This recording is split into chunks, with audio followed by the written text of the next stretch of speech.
Hi, അസ്സലാമലൈക്കും, welcome back. നമ്മളുടെ ഇന്നത്തേതൊരു കുഞ്ഞു വ്ലോഗാണ്. എന്തായാലും അവസാനം വരെ സ്കിപ്പ് ചെയ്യാതെ കാണുക. ഇഷ്ടപ്പെടുകയാണെങ്കിൽ ചാനൽ സബ്സ്ക്രൈബ് ചെയ്ത് സപ്പോർട്ട് ചെയ്യുക.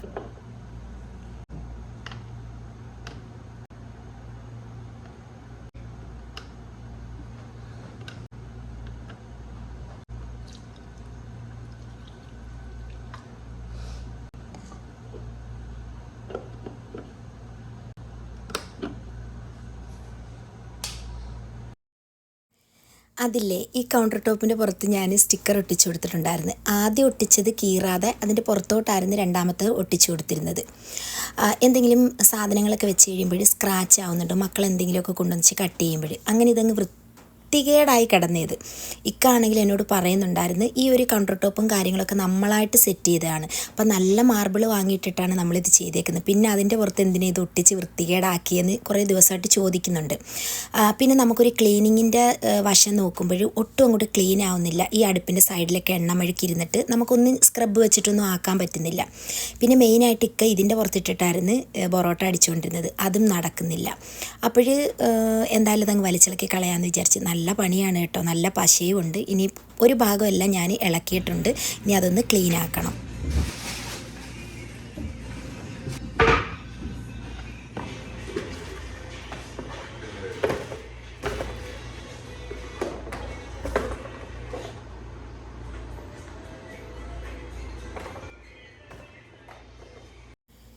രാവിലെ 7 മണിയാകുമ്പോഴത്തേക്ക് വാപ്പായും മക്കളും ഒക്കെ എഴുന്നേക്കും. അപ്പം തുടങ്ങുന്ന യുദ്ധമാണ് കേട്ടോ. ഇക്കാണെങ്കിൽ ഇക്കാടെ വകയായിട്ട് മൊബൈല്, പിന്നെ എന്തെങ്കിലുമൊക്കെ വീഡിയോസ് കാണുക. പിന്നെ മക്കളാണെങ്കിൽ ഒരു ചെറിയ ഗ്യാപ്പ് കിട്ടുമ്പോഴും ഓൺലൈൻ ക്ലാസ്സിൽ ഇപ്പം നടക്കുന്നത്, അതിൻ്റെ ഇടയിലൂടെ അവരും വീഡിയോ കാണും. അപ്പോൾ മൊത്തത്തിൽ ഈ കിച്ചൻ്റെ ഭാഗത്ത് എപ്പോഴും ഒരു ബഹളം കേട്ടോ. അതാണ് നിങ്ങൾ ഈ കേൾക്കുന്നത്.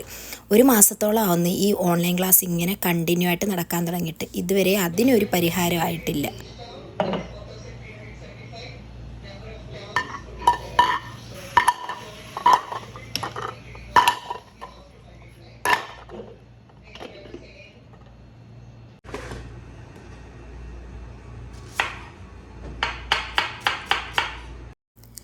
മക്കൾ വീട്ടിൽ നിൽക്കുന്നത് കൊണ്ട് തന്നെ രാവിലത്തെ ഫുഡൊക്കെ കറക്റ്റായിട്ട് കഴിക്കുന്നുണ്ട്. അപ്പോൾ ഇന്ന് രാവിലെ ഞാനൊരു മുട്ടക്കറിയുടെ റെസിപ്പിയാണ് കേട്ടോ നിങ്ങളായിട്ട് ഷെയർ ചെയ്യുന്നത്. സിമ്പിളാണ്, എന്നാൽ നല്ല ടേസ്റ്റി ആയിട്ടുള്ളൊരു കറിയാണ്. അതിന് സവാള, ഇഞ്ചി, വെളുത്തുള്ളി, പച്ചമുളക് ഇതൊക്കെ ഞാനൊന്ന് ക്ലീനാക്കി അരിഞ്ഞെടുക്കുന്നുണ്ട്.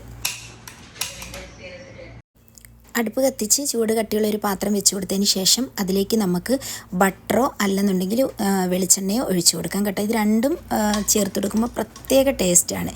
അതിനുശേഷം നമുക്കിതിലേക്ക് ഗരം മസാല ഐറ്റങ്ങളൊക്കെ ഇട്ട് കൊടുക്കണം.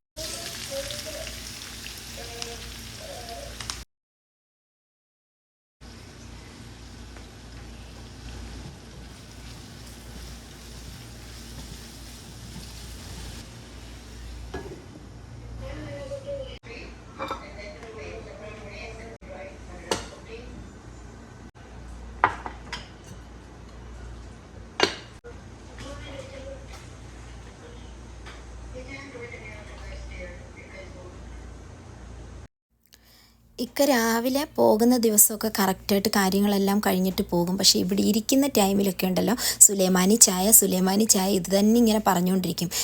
ഇന്നിപ്പോഴ് കുറച്ച് ലേറ്റായിട്ട് പോയാൽ മതി. അതുകൊണ്ട് എന്നോട് രാവിലെ ഒരു സുലൈമാനി കുടിച്ചു.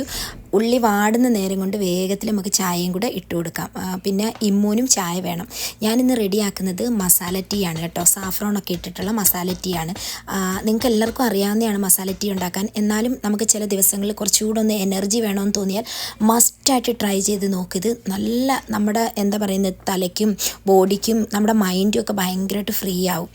പാലിലേക്ക് ഞാൻ ആദ്യം കുങ്കുമപ്പൂ ഇട്ട് കൊടുക്കുന്നുണ്ട്. അതിനുശേഷം റോസ് പെറ്റൽസ് ഉണ്ടെങ്കിൽ മാത്രം ഇട്ടാൽ മതി. അതൊരു ടേസ്റ്റിന് വേണ്ടിയിട്ട് ഇടുന്നത് കേട്ടോ. ഈ കുങ്കുമപ്പൂവും നമുക്ക് ആ ഒരു ടീ ഒന്ന് ഡിഫറൻ്റ് ആക്കുന്നതിന് വേണ്ടിയിട്ട് ഇട്ടതാണ്. മസാല ടീയിൽ സാധാരണ അങ്ങനെ ഇടാറില്ല. പിന്നെ നമ്മൾ മസാല ടീക്ക് വേണ്ടിയിട്ട് ഇഞ്ചി, അതേപോലെ തന്നെ നമ്മുടെ ഏലക്ക, പിന്നെ ഒരു ചെറിയ ബേ ലീഫ്, കറുകപ്പട്ട ഇട്ട് കൊടുക്കുന്നുണ്ട്. ചില ആൾക്കാർ എന്താ പറയുന്നത്, കുരുമുളക് അല്ലെങ്കിൽ അങ്ങനെയൊക്കെയുള്ള സംഭവങ്ങൾ ഇടും കേട്ടോ. എങ്ങനെ വേണമെങ്കിലും ചെയ്തെടുക്കാം. ഞാനിപ്പോൾ ഇത്ര ഇട്ട് കൊടുത്തിട്ട് പാലൊന്ന് തിളപ്പിക്കാനായിട്ട് വെക്കുന്നുണ്ട്.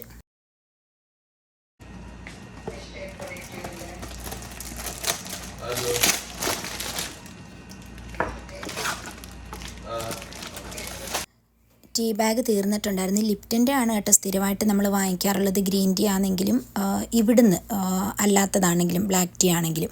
അപ്പോൾ വേറൊരു ബ്രാൻഡിൻ്റെത് വാങ്ങിക്കൊണ്ട് വന്നിട്ടുണ്ട് കേട്ടോ. ഇത് കുഴപ്പമില്ല, നല്ല നല്ല ടേസ്റ്റി ആയിട്ടുള്ളൊരു നമുക്ക് സുലൈമാനി കുടിക്കാൻ പറ്റും. അപ്പോൾ അത് തീർന്നിട്ടുണ്ട്, അത് ഞാനൊന്ന് ഇട്ട് വെച്ചത്. വഴണ്ട് വന്ന ഉള്ളിലേക്ക് ഞാൻ തക്കാളി ചേർത്ത് കൊടുക്കുന്നുണ്ട്. ഒരു തക്കാളിയുടെ പകുതി മാത്രമാണ് ചേർത്ത് കൊടുത്തേക്കുന്നത്. കാരണം മുട്ടക്കറിക്ക് ഒരുപാട് പുളിയായി പോവും. അതുകൊണ്ട് ഞാൻ എപ്പോഴാണെങ്കിലും തക്കാളി വളരെ കുറച്ചേ ചേർക്കാറുള്ളൂ.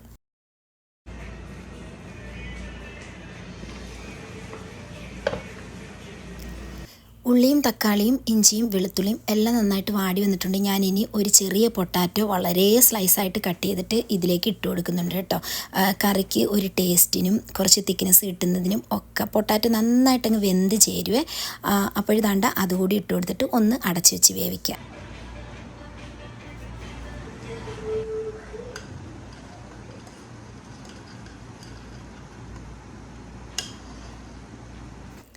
ഇവിടെ ആരെങ്കിലുമൊക്കെ വരുമ്പോഴേ ഞാൻ അവർക്ക് ചായ ഇട്ട് കൊടുക്കുമ്പോൾ എപ്പോഴും വ്യത്യസ്തമായ രീതിയിലാണ് ഞാൻ ചായ ഇട്ട് കൊടുക്കാറുള്ളത്. ആ ടൈമിലൊക്കെ അവരെന്നോട് ചോദിക്കുകയും ചെയ്യും, ഭയങ്കര ടേസ്റ്റ്, ഒരു ഡിഫറെൻ്റ് ആയിട്ടുള്ളൊരു ടേസ്റ്റ് തോന്നുന്നു ചായയിൽ, എന്താ ചേർത്തതെന്നൊക്കെ ചോദിക്കാറുണ്ട് കേട്ടോ. പക്ഷെ നമ്മൾ സീക്രട്ടായിട്ട് ചേർക്കുന്ന കാര്യങ്ങളൊന്നും ഞാൻ അവരോട് പറഞ്ഞു കൊടുക്കാറില്ല. ഇമ്മു ആണെങ്കിൽ മീറ്റിംഗ് ഐ ഡി ഒക്കെ അടിച്ചിട്ട് അടുത്ത ക്ലാസ്സിന് വേണ്ടിയിട്ട് വെയിറ്റ് ചെയ്യുക. കറക്റ്റ് 10:50 ക്ലാസ് എങ്കിൽ 10:50 മാത്രമേ അവൻ അടിച്ച് കയറത്തുള്ളൂ. ഒരു മിനിറ്റ് ബാക്കിലോട്ട് നിന്നിട്ട് അവന് കയറാറേ ഇല്ല ക്ലാസ്സിൽ.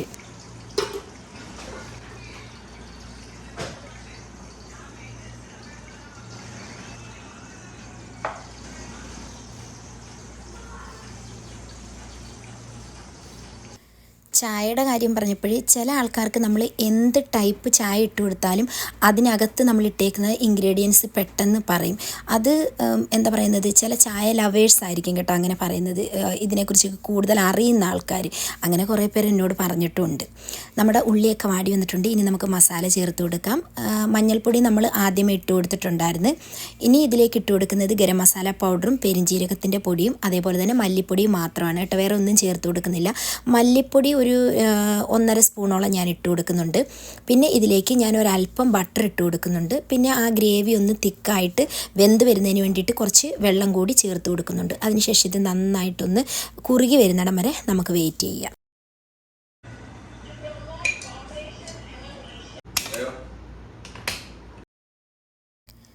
നമ്മളുടെ ആ ഗ്രേവിയിലോട്ട് ഞാൻ ഒരല്പം കുരുമുളക് പൊടിയും ആവശ്യത്തിനുള്ള ഉപ്പും കൂടി ഇട്ട് കൊടുത്തിട്ടുണ്ട് കേട്ടോ. പിന്നെ കുക്കിംഗ് അറിയാവുന്ന കെട്ടിയന്മാർ വീട്ടിലുണ്ടെന്നുണ്ടെങ്കിൽ ഭയങ്കര തൊല്ലയായിരിക്കും. ഞാനാണെങ്കിൽ എഗ്ഗ് ഒന്ന് ഫ്രൈ ചെയ്യാനായിട്ട് പാൻ എടുത്ത് വെച്ചത്. അപ്പോൾ ഓടി വന്നിട്ട് കുറച്ച് ബട്ടർ അതിലോട്ട് ഇട്ട് കൊടുത്ത്. ഞാൻ പറഞ്ഞു ഓൾറെഡി ഞാൻ ബട്ടറും ഇതിട്ടിട്ടുണ്ടെന്ന്, പക്ഷേ കേൾക്കത്തില്ല.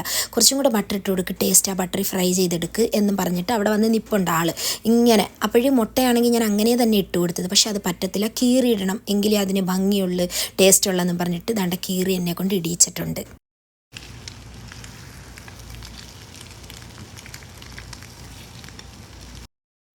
ബട്ടർ ഇട്ട് കൊടുത്ത് എഗ്ഗ് ഫ്രൈ ചെയ്യുന്നതിന് മുമ്പായിട്ട് അതിലോട്ട് മുളക് പൊടി, മഞ്ഞൾപ്പൊടി, കുരുമുളക് പൊടി, ഉപ്പ്, ഒരല്പം ഗരം മസാല പൗഡർ ഇട്ട് കൊടുത്തിട്ട് എഗ്ഗ് ഇട്ട് കൊടുത്ത് ഫ്രൈ ചെയ്ത് നമ്മൾ നേരത്തെ റെഡിയാക്കി വെച്ചിരിക്കുന്ന ആ കൂട്ടിലോട്ട് ഇട്ട് കൊടുക്കണം. നിറയെ മല്ലിയിലയും കൂടെ ഇട്ട് കൊടുക്കണം കേട്ടെങ്കിൽ അടിപൊളിയായിട്ട് ആ ഒരു ഫ്ലേവർ കിട്ടത്തുള്ളൂ.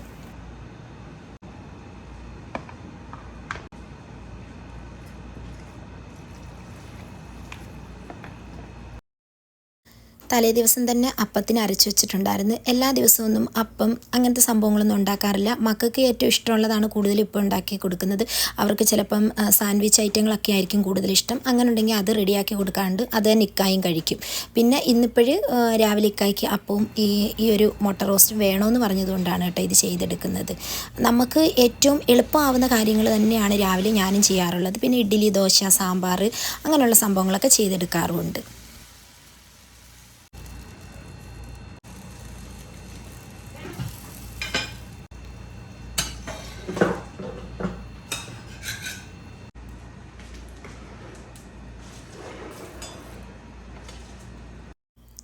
നല്ല പഴുത്ത കപ്പയ്ക്കാണ് കേട്ടോ. ഇതിനകത്ത് ഒരു അരി പോലും ഇല്ല. അപ്പോൾ ഈ ഒരു ടൈമിലാകുമ്പോൾ രാവിലെ ഇക്കായും കൂടി ഇരിക്കുമ്പോൾ മക്കൾ ഫ്രൂട്ട്സ് കഴിക്കുക. അതുകൊണ്ട് ഞാൻ എന്തെങ്കിലും ഒരു ടൈപ്പ് ഫ്രൂട്ട് കട്ട് ചെയ്ത് ടേബിളിൻ്റെ പുറത്ത് വെക്കാറുണ്ട്. പിന്നെ ഇങ്ങനെ ഞാൻ പാലപ്പത്തിന് മാവ് കോരി ഒഴിച്ച് ചുടുന്നത് എന്താണെന്നറിയാവോ? മിട്ടുവാണെങ്കിൽ ഇന്നെങ്കിൽ തിരിഞ്ഞിട്ടുണ്ട്, അവന് ദോശ വേണമെന്നും പറഞ്ഞിട്ട്. അപ്പോൾ പറ്റിക്കാമെന്നും പറഞ്ഞിട്ട് കേട്ടോ. പിന്നെ എനിക്കും ഇഷ്ടമാണ് ഇങ്ങനെ ഈ ഒരു ഇരുമ്പ് കല്ലിനകത്ത് കോരി ഒഴിച്ചിട്ട് പാലപ്പത്തിന് മാവ് കോരി ഒഴിച്ച് ചുടുന്നത്. നല്ല ടേസ്റ്റാണ്. ഒന്നും കൂടെ നല്ല സോഫ്റ്റായിട്ട് തോന്നിക്കാറുണ്ട്. എനിക്ക് തോന്നുന്നു മിക്ക ആൾക്കാരും ആദ്യത്തെ പ്രാവശ്യം നമ്മൾ അപ്പച്ചട്ടിയിൽ കോരി ഒഴിക്കും, പിന്നെ നമ്മൾ ബാക്കിയിരിക്കുന്ന മാവ് ഇങ്ങനെ ചെയ്യാറുണ്ടല്ലേ. എങ്ങനെ ചെയ്തെടുത്താലും ടേസ്റ്റ് തന്നെ. പാലപ്പത്തിന് ഒരു പ്രത്യേക ടേസ്റ്റ് അല്ലേ.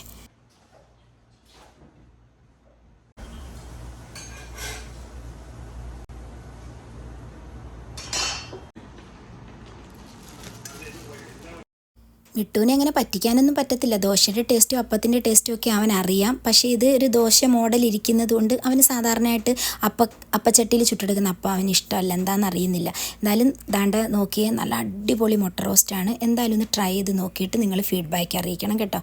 ഇമ്മൂനാണ് ഫസ്റ്റ് ബ്രേക്ക്, അപ്പോൾ അവന് കഴിക്കാൻ കൊടുത്തിട്ടുണ്ട്.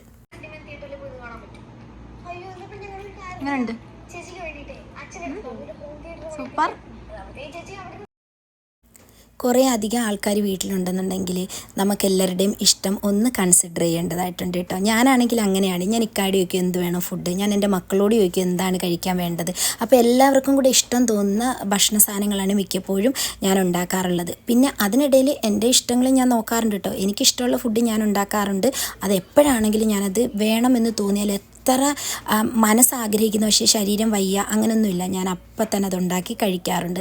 നമ്മളുടെ ഇഷ്ടങ്ങൾ നമ്മൾ മാറ്റി വെച്ച് കഴിഞ്ഞാൽ വേറെ ആരും ഇല്ലല്ലോ നമുക്കത് ചെയ്തു തരാനായിട്ട്. അതുകൊണ്ട് എപ്പോഴും നമ്മളെ കൂടെ ഇതിനിടയിൽ നമ്മൾ ഓർക്കണം. ഇക്ക പോകാനായിട്ട് ഇറങ്ങിയപ്പോൾ എന്നോട് ഉച്ചയ്ക്ക് വരുമ്പോൾ കടുമാങ്ങ അച്ചാർ ഇട്ട് വെക്കണമെന്ന് പറഞ്ഞിട്ടാണ് പോയത്. ഒരു 3 പച്ചമാങ്ങ ഇരിപ്പുണ്ടായിരുന്നു. ഇക്കായ്ക്ക് അച്ചാർ ഒരുപാട് ഇഷ്ടം ആണെന്ന് വെച്ച് കഴിഞ്ഞാൽ കടുമാങ്ങ ഇഷ്ടമാണ്. പക്ഷേ ഇത് കൂടുതലും ചൂട് കൂടുന്ന സമയത്ത് ഒരു സ്പെഷ്യലാക്കിയിട്ട് കഴിക്കാറുണ്ട് കേട്ടോ. അതിന് വേണ്ടിയിട്ടാണ് ഇതിപ്പോൾ ചെയ്തെടുക്കുന്നത്. കുക്കിംഗ് ഓയിലാണ് നമ്മൾ ഒഴിച്ചു കൊടുക്കുന്നത്. അതിലേക്ക് നിറയെ കടുക് ഇട്ട് കൊടുക്കുന്നുണ്ട്. കടുമാങ്ങ അല്ല, അപ്പോൾ കുറേ അധികം കടുക് ഇട്ട് ഒന്ന് പൊട്ടിച്ചെടുക്കുന്നുണ്ട്. ഞാൻ കുക്കറിനകത്ത് ചോറ് വെക്കാനായിട്ട് വെച്ചിട്ടുണ്ട്. മട്ട റൈസ് വെച്ചിട്ടാണ് ചോറ് വയ്ക്കുന്നത്. അപ്പോഴേ വേവുള്ളത് കൊണ്ട് തന്നെ 2 വിസിലടിച്ചിട്ട് എയർ പോകാനായിട്ട് മാറ്റി വയ്ക്കും. അതിനുശേഷം ദാണ്ട് ചോറൊന്നും വെന്ത് അധികം അളിഞ്ഞു പോകത്തില്ല. ഓരോരുത്തരുടെ കുക്കറിനെ ഡിപ്പെൻഡ് ചെയ്തിരിക്കും. പിന്നെ വാങ്ങിക്കുന്ന റൈസും അത് കുറച്ചെടുത്ത് ആദ്യം നമ്മളൊന്ന് കുക്കറിൽ വെച്ച് നോക്കണം. പിന്നെ ഞാൻ ഇതിലേക്ക് വെന്ത് കഴിയുമ്പോൾ കുറച്ച് അധികം ചൂടുവെള്ളം ഒഴിച്ചു കൊടുക്കും. അതിനുശേഷം ഉപ്പിട്ട് കൊടുത്ത് തിളപ്പിച്ചിട്ടാണ് ഊറ്റിയെടുക്കാറുള്ളത്. ഇതിന് മുന്നേ ഉള്ള വീഡിയോയിലൊക്കെ വിശദമായിട്ട് പറഞ്ഞിട്ടുണ്ട് കേട്ടോ. അപ്പം ജസ്റ്റ് ഒന്ന് പറഞ്ഞു പോയതേ ഉള്ളൂ. ചില ആൾക്കാർക്കൊന്നും കുക്കറിൽ ചോറ് വയ്ക്കാനായിട്ട് അറിയത്തില്ല. പിന്നെ നമ്മൾ അച്ചാറിൻ്റെ റെസിപ്പിക്ക് ഒരുപാട് തവണ ഞാൻ ഷെയർ ചെയ്തിട്ടുള്ളതാണ്.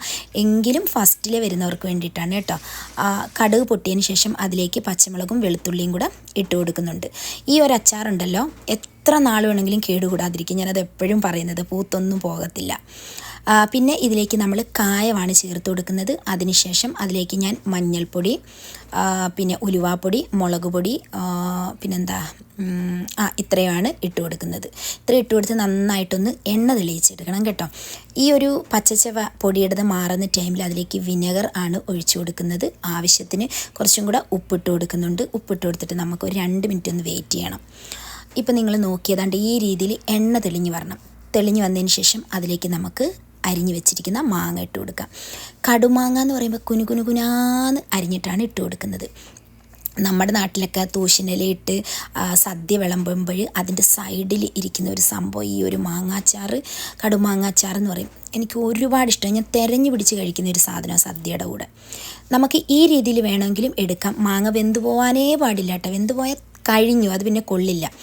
ഇക്കായ്ക്ക് ഒരു സ്പെഷ്യലിന് വേണ്ടിയിട്ട് കുറച്ചൊരു ഗ്രേവി പോലെ വേണമെന്ന് പറഞ്ഞ് അതുകൊണ്ടാണ് ഞാൻ ഇതാണ്ട ഇങ്ങനെ ചെയ്തെടുത്തേക്കുന്നത്. ഒരു ഗ്ലാസ്സിനകത്തോട്ട് ഇട്ട് വെക്കും. മാങ്ങ അച്ചാർ എന്താ ചെയ്യുന്നത്? മാങ്ങ ഇട്ടിട്ട് ഞാനിത് വാപ്പിക്ക് അങ്ങനെ വേണോന്ന് പറഞ്ഞിട്ട് ചെയ്തതാ. ഇത് ഞാൻ നമ്മുടെ അങ്കിളുണ്ട്, ബസ് അങ്കിൾ നസീർ അങ്കിൾ എന്ന് പറഞ്ഞാൽ പുള്ളിക്കാരൻ ഞങ്ങള് LKG ആകുമ്പോൾ നമുക്ക് നേരത്തെ ക്ലാസ് കഴിയുമല്ലോ. പുള്ളിക്കാരൻ ബസ് ചെയ്ത് നമ്മളെ ഇരുത്തിയിട്ട് പുള്ളിക്കാരൻ എല്ലാവർക്കും മാങ്ങ അച്ചാറ് ഗ്ലാസ്സിലിട്ടിട്ടുണ്ട്. അടിപൊളി റിഫ്രഷിങ് ഡ്രിങ്ക് ആണ് ഇപ്പൊ ഉണ്ടാക്കുന്നത്. ഞങ്ങളുടെ മോരങ്ങോട്ട് ഒഴിച്ചു കൊടുക്കുന്നത്. ഉപ്പ് വേണ്ടി വരത്തില്ല, വേണമെങ്കിൽ ഇട്ടാ മതി. എനിക്ക് ഓവർ ഉപ്പ് ഇഷ്ടമല്ല. നന്നായിട്ട് കലക്കി കൊടുക്കും. ഉണ്ട്. അച്ചാർ എങ്ങനെ ഉണ്ട്? അച്ഛൻ കഴിക്കത്തിലാണ് ഞാൻ കഴിക്കുന്ന എനിക്കിത് റിഫ്രഷ്മെന്റ് ട്രൈ ചെയ്ത് നോക്കാം. നല്ല സൂപ്പർ. ബി പി പിടിച്ചെന്ന് പറയുന്നത് ബി പി ഒന്നും ഉണ്ടാവില്ല. അച്ചാറല്ലേ എങ്ങനെ നമ്മൾ ആവശ്യത്തിൽ കൂടുതലിടുന്നില്ലല്ലോ. ഇക്കാടെ ഫേവറേറ്റ് അതിന് എന്നെ കൊണ്ട് അച്ചാർ ഉണ്ടാക്കിച്ചേ. ഇല്ല മാങ്ങ മാത്രം. വാപ്പി ഒരു അച്ചാർ ലവർ ഒന്നും അല്ല, പക്ഷേ നാരങ്ങ ഇട്ടും കുടിക്കൂടാ. നാരങ്ങ ഇട്ട് ഭയങ്കര ടേസ്റ്റാ. വെള്ള നാരങ്ങ അച്ചാർ ഇട്ടിട്ട് അപ്പോൾ സ്പെഷ്യലി നിങ്ങൾ കണ്ടല്ലോ, മോരിനകത്തോട്ട് കടുമാങ്ങ അച്ചാറിട്ടിട്ട് കഴിച്ചു നോക്കണം കേട്ടോ, ഭയങ്കര ടേസ്റ്റാണ്. പിന്നെ നമ്മളുടെ ഉച്ചക്കലത്തെ ഫുഡൊക്കെ റെഡി ആയിട്ടുണ്ട്. ഇതൊരു എന്താ പറയുന്നത്, വലിയ കഷ്ണങ്ങളൊന്നും ഇല്ലാത്തൊരു തട്ടിക്കൂട്ട് സാമ്പാറാണ്, നല്ല ടേസ്റ്റായിരുന്നു. അതാണ്ട് എന്തായാലും ഉച്ചക്കലത്തെ ഫുഡ് ഞാനൊന്ന് വിളമ്പി കാണിക്കാം. നല്ല പാലക്കാടൻ മട്ട വെച്ചിട്ടുള്ള ചോറ്, അതേപോലെ പച്ചമാങ്ങ അരച്ചിട്ടുള്ള ചമ്മന്തി ആയിരുന്നു. പിന്നെ മുട്ട പൊരിച്ചത്, ഉണക്ക സ്രാവ്, നമ്മളിവിടെ ഉണക്കിയെടുത്ത സ്രാവാണ്, അത് ഫ്രൈ ചെയ്തത്, നല്ല ചീരത്തോരൻ, നമ്മളുടെ അച്ചാറ്, സാമ്പാർ. ചെറിയുള്ളിയൊക്കെ തോനെ ഇട്ടിട്ടുള്ള ഒരു സിമ്പിൾ സാമ്പാറാണ് കേട്ടോ. സാമ്പാർ റെസിപ്പി നേരത്തെയൊക്കെ ഞാൻ ഒരുപാട് ഷെയർ ചെയ്തിട്ടുള്ളതാണ്. സിമ്പിൾ ആൻഡ് പവർഫുൾ എന്ന് കേട്ടിട്ടില്ലയോ? സിമ്പിളും ആണെന്നാൽ ഭയങ്കര പവർഫുള്ളായിട്ടുള്ളൊരു കോമ്പിനേഷനാണിത്. ഈ ഒരു കോമ്പിനേഷനൊക്കെ ഇഷ്ടപ്പെടുന്നവർ എന്തായാലും ഒന്ന് കമൻറ്റ് ചെയ്തേക്കണേ.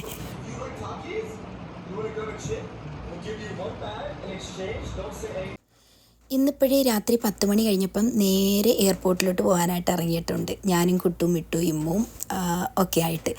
എന്താ കാരണമെന്ന് നിങ്ങൾക്കറിയാമല്ലോ, ഇന്ന് ഷെബുവും വസിയും വരുന്ന ദിവസമാണ്. ഓൾറെഡി അവർ വീഡിയോ ഇട്ടിട്ടുണ്ട് ദമാമിലെത്തിയത്. പക്ഷേ തലേ ദിവസവും ഇതുപോലെ നമ്മൾ പോകാനെല്ലാം റെഡി ആയിട്ട് നിന്നെയായിരുന്നു. അന്ന് അവരുടെ ഫ്ലൈറ്റ് ക്യാൻസലായി. അതുകൊണ്ട് ഇത് പിറ്റേ ദിവസത്തേക്ക് എന്തായാലും ഫ്ലൈറ്റ് കയറി ഇരുന്നതിന് ശേഷം ആണ് ഞങ്ങൾ ഉറപ്പിച്ചത് എന്തായാലും അവരിങ്ങ് എത്തുമെന്നുള്ളത്. എയർ ഇന്ത്യ എക്സ്പ്രസിൻ്റെ കാര്യം അറിയാമല്ലോ, ഒരുപാട് പ്രശ്നം നടന്നുകൊണ്ടിരിക്കുക. എന്തായാലും മക്കളൊക്കെ ഭയങ്കര എക്സൈറ്റ്മെൻറ്റിലാണ്. കാരണം എന്ന് വെച്ച് കഴിഞ്ഞാൽ ആദമിൻ്റെ അദീമിൻ്റെ കാര്യം അറിയാമല്ലോ, ഇവിടെ മിട്ടോനും ഉമ്മൂനും ആകെയുള്ളൊരു കൂട്ടവർ. അപ്പം വീഡിയോ കോളിൽ കൂടി ഇങ്ങനെ അദീമിനെ കാണുമ്പോൾ നമുക്ക് എന്താണെന്നറിയില്ല, അവൻ്റെ ആ കളിയും ചിരിയും ഒക്കെ നമുക്ക് മിസ് ചെയ്യുമായിരുന്നു. ഇത്രയും ദിവസം നമ്മൾ കുറച്ച് നേരത്തെ എയർപോർട്ടിൽ എത്തിയെന്ന് വെച്ച് കഴിഞ്ഞാൽ രാത്രിത്തെ ഫുഡ് എവിടെയെങ്കിലും പോകുന്നതെന്ന് പറഞ്ഞു കഴിഞ്ഞാൽ പിന്നെ എന്താ ചെയ്യേണ്ടത് എന്താ ചെയ്യേണ്ടത് ഇങ്ങനെ നമ്മൾ ചോദിച്ചിരിക്കുമല്ലോ. അപ്പം പറഞ്ഞ് ഒന്നും ചെയ്യണ്ട, നമുക്ക് പോകുന്ന വഴിക്ക് കഴിക്കാമെന്ന്. പോകുന്ന വഴിക്ക് കഴിക്കാവുന്ന കേട്ടപാടെ മക്കൾ പറഞ്ഞ് നമുക്ക് എയർപോർട്ടിൽ നിന്ന് അൽബേക്ക് കഴിക്കാമെന്ന്. അവിടെ ആണെങ്കിൽ സാൻഡ്വിച്ച് ഐറ്റങ്ങൾ മാത്രമേ ഉള്ളൂ കേട്ടോ, ബ്രോസ്റ്റഡ് ഒന്നുമില്ല. അങ്ങനെ അവർ താണ്ട സാൻഡ്വിച്ചൊക്കെ ഓർഡർ ചെയ്ത് കഴിക്കുന്നുണ്ട്. ഞാൻ കഴിച്ചിട്ടില്ല, കാരണം ഞാനൊരു 1 മന്തായിട്ട് നല്ല രീതിയിലുള്ള ഡയറ്റ് നോക്കുന്നുണ്ട്, കുറച്ച് വെയിറ്റ് കൂടിയതുകൊണ്ട്. ഏകദേശം ഇപ്പോൾ 1 മന്തൊക്കെ ആയിട്ടുണ്ട്. അപ്പോഴേ ഞാനൊരു 6 o'clock 6:30 ആകുമ്പോഴത്തേക്ക് എൻ്റെ ഡിന്നർ ഞാൻ കഴിച്ച് കഴിയും. ഫുഡൊക്കെ കഴിച്ചതിന് ശേഷം നമ്മൾ വന്നിട്ട് ഫ്ലൈറ്റിൻ്റെ ടൈമും കാര്യങ്ങളൊക്കെ നോക്കുന്നുണ്ടായിരുന്നു. അപ്പോൾ കറക്റ്റ് 12 മണിക്കാണ് ലാൻഡിങ് കാണിക്കുന്നത്. മറ്റു കുഴപ്പങ്ങളൊന്നുമില്ല, ഡിലേ ഒന്നും കാണിക്കുന്നില്ല. ആദമിനും അദീമിനും വേണ്ടിയിട്ട് 2 ചോക്ലേറ്റ് ഞാനെടുത്ത് കൈ വെച്ചിട്ടുണ്ടായിരുന്നു, അവരെ കാണുമ്പോൾ കൊടുക്കാമെന്ന് കരുതിയിട്ട്. മാർട്സ് എൻ്റെ ഫേവറേറ്റ് ആയിട്ടുള്ള ചോക്ലേറ്റാണ് കേട്ടോ. അങ്ങനെ ഫൈനലി നമ്മൾ വെയിറ്റ് ചെയ്ത് താണ്ട് അവർ ഇറങ്ങി വരുന്നുണ്ട്. എനിക്ക് അദീമിനെ കാണാനുള്ള ആ ഒരു സന്തോഷത്തിൽ നിൽക്കും. ഇങ്ങനെ അവൻ നമ്മളെ മറന്നു കാണുമോ ഒന്നും അറിയത്തില്ലല്ലോ.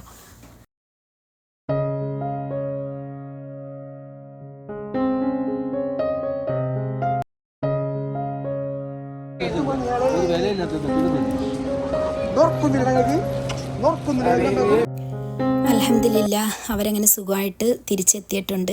ഇത്രയും ദിവസം ഒരു തരത്തിൽ പറഞ്ഞാൽ ഒരു ശൂന്യതയായിരുന്നു കേട്ടോ. എല്ലാ ദിവസവും നമ്മൾ കാണാറുണ്ട്. അപ്പോൾ ഈ കാണുന്ന ആൾക്കാരെ 2-3 ദിവസത്തേക്ക് മാറി നിൽക്കുമ്പോൾ എന്താണെന്നറിയുന്നില്ല, അത് ഈ ഒരു ഫാമിലിയോട് മാത്രമേ ഉള്ളൂ കേട്ടോ ഇത്രയും അധികം അറ്റാച്ച്മെൻറ്റ് നമുക്ക്. അവർക്ക് തിരിച്ച് നമ്മളോട്, ഇപ്പോൾ കാക്കു ആണെങ്കിലും വസിയാണെങ്കിലും ഇക്കായും സുബൈർക്കായും ഞാനും റഹിയാനത്തും നമ്മളുടെ ഇടയിൽ അത്ര കണ്ടൊരു ബോണ്ടിങ് ഉണ്ട്. അത് നിങ്ങൾക്ക് എത്രത്തോളം മനസ്സിലാവുമെന്ന് അറിയില്ല, എങ്കിലും അൽഹംദുലില്ലാ കണ്ണ് തട്ടാതിരിക്കട്ടെ. എൻ്റെ മക്കൾ പോയിട്ട് തിരിച്ച് വന്ന പോലൊരു ഇതായിരുന്നു എനിക്ക്. ഷെബുവിനെ വസിയൊക്കെ കണ്ടു കഴിഞ്ഞപ്പോൾ, ആദമിനെ അദീമിനെയൊക്കെ കണ്ടു കഴിഞ്ഞപ്പോൾ ഞാൻ എപ്പോഴും പറയും അവരെൻ്റെ മക്കൾ തന്നെയാണ്. കാരണം അത്രത്തോളം പ്രിയപ്പെട്ട 2 പേരാണ്. എൻ്റെ എല്ലാത്തിലും നമ്മളോടൊപ്പം കട്ടയ്ക്ക് നിൽക്കുന്ന ആൾക്കാരാണ്. അതുകൊണ്ട് നമുക്കങ്ങനെ ഒരു വല്ലാത്ത അവരെ കണ്ടില്ലെങ്കിൽ ഭയങ്കര ഒരു ബുദ്ധിമുട്ടാണ്. പിന്നെ കുറേ രാത്രിയായി കേട്ടോ. അവർക്കുള്ള ഫുഡും കാര്യങ്ങളൊക്കെ വാങ്ങിയിട്ടാണ് ദാണ്ട ഫ്ലാറ്റിൻ്റെ അവിടെ കൊണ്ടുവന്ന് ആക്കിയിട്ടുണ്ട്. ഇന്നത്തെ വീഡിയോ നിങ്ങൾക്ക് ഇഷ്ടമായിട്ടുണ്ടെങ്കിൽ ചാനൽ സബ്സ്ക്രൈബ് ചെയ്ത് സപ്പോർട്ട് ചെയ്യുക. ലൈക്ക് ചെയ്യാനും ഷെയർ ചെയ്യാനും കമൻറ്റ് ചെയ്യാനും ഒന്നും മറക്കരുത്.